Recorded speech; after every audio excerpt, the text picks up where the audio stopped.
ഹൈറേഞ്ചിന്റെ കാർഷിക വിദ്യാലയം എന്നറിയപ്പെടുന്ന രാജാക്കാട് ഗവൺമെന്റ് പഴയ വിടുതി ഗവൺമെന്റ് UP സ്കൂളിൽ ഇത്തവണയും അധ്യയന വർഷം ആരംഭിച്ചതോടെ വിദ്യാർത്ഥികളുടെ കാർഷിക പ്രവർത്തനങ്ങൾക്കും തുടക്കമായി.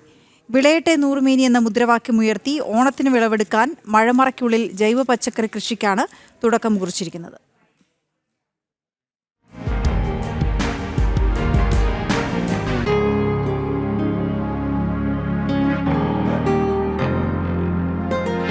കാർഷിക കേരളത്തിന് തന്നെ അഭിമാനമാണ് സംസ്ഥാനത്തെ തന്നെ മികച്ച സർക്കാർ സ്കൂളുകളിലൊന്നായ രാജാക്കാട് പഴയ വിടുതി ഗവൺമെന്റ് UP സ്കൂൾ.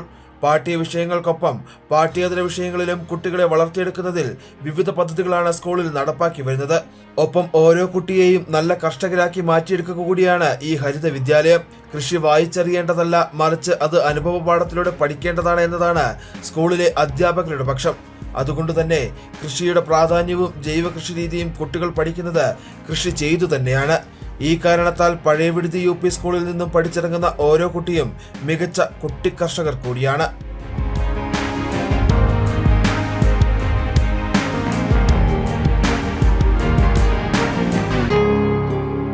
സ്കൂളിൽ നിന്നും കൃഷിപാഠങ്ങൾ പഠിച്ചു തുടങ്ങുമ്പോൾ തന്നെ വീടുകളിലും കുട്ടികൾ കൃഷി ആരംഭിക്കും. അതിന്റെ തുടക്കമാണ് ഈ അധ്യയന വർഷാരംഭത്തിൽ സ്കൂളിലെ മഴമറയ്ക്കുള്ളിൽ ആരംഭിച്ചിരിക്കുന്നത്. പഴയവിടുതി ഗവൺമെന്റ് UP സ്കൂളിൽ ഈ അധ്യയന വർഷത്തിന്റെ ആരംഭത്തോടുകൂടി കൃഷിയും ആരംഭിച്ചിരിക്കുകയാണ്. പഠന പ്രവർത്തനങ്ങളോടൊപ്പം കാർഷിക പ്രവർത്തനങ്ങളും അതുപോലെ തന്നെ കൃഷിപാഠങ്ങളും ജൈവ കൃഷി പാഠങ്ങളും കുട്ടികൾക്ക് പകർന്നു നൽകിയാണ് ഞങ്ങൾ മുന്നോട്ട് പോയിക്കൊണ്ടിരിക്കുന്നത്. സ്കൂളിലെ ഉച്ചഭക്ഷണ പദ്ധതിക്ക് ആവശ്യമായ പച്ചക്കറികൾ കഴിഞ്ഞ വർഷങ്ങളിൽ വിളയിച്ചെടുക്കാൻ നമുക്ക് സാധിച്ചിട്ടുണ്ട്.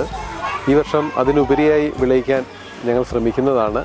വളരെ ഉത്സാഹത്തോടു കൂടി ഞങ്ങളുടെ കുട്ടി കർഷകരും ഈ കാർഷിക വൃത്തിയിൽ ഞങ്ങളോടൊപ്പം സഹകരിക്കുന്നു. ഇത്തവണയും ഞങ്ങൾ കഴിഞ്ഞ വർഷത്തേക്കാളും പച്ചക്കറി ഉണ്ടാകാനായിട്ട് തൈകൾ നട്ടിട്ടുണ്ട്. വഴുതന, തക്കാളി എല്ലാം ഉണ്ട്. ഓണക്കാലത്തെ ലക്ഷ്യം വെച്ചുള്ള പച്ചക്കറി കൃഷിയാണ് ആരംഭിച്ചിരിക്കുന്നത്. തികച്ചും ജൈവ രീതിയിൽ കുട്ടികൾ തന്നെ പരിപാലിച്ചുണ്ടാക്കുന്ന പച്ചക്കറികൾ കൊണ്ടാണ് എല്ലാ വർഷവും ഉച്ചഭക്ഷണത്തിനുള്ള കറികൾ വിളമ്പുന്നത്. ഉച്ചഭക്ഷണത്തിന് എടുത്തതിനു ശേഷം ബാക്കിയുള്ളവ കുട്ടികൾക്ക് വീടുകളിലേക്ക് കൊടുത്തയക്കും. അതിനുശേഷമുള്ളവ കുട്ടികൾ തന്നെ സ്കൂളിൽ നടത്തുന്ന ആഴ്ചച്ചന്തയിൽ വിൽപ്പന നടത്തും. ഇതിൽ നിന്ന് കിട്ടുന്ന വരുമാനം ഉപയോഗിച്ച് ജീവകാരുണ്യ പ്രവർത്തനങ്ങളും ഇവർ നടത്തുന്നു.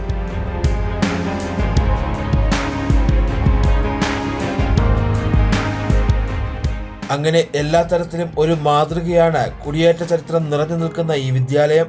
പ്രധാന അധ്യാപകനായ ആസാദ്, അധ്യാപകൻ ജോഷി തോമസ് എന്നിവരുടെ നേതൃത്വത്തിൽ അധ്യാപകരും PTA ഭാരവാഹികളുമാണ് കുട്ടി കർഷകരുടെ കൃഷിക്ക് വേണ്ട സഹായങ്ങൾ ചെയ്തു നൽകുന്നത്.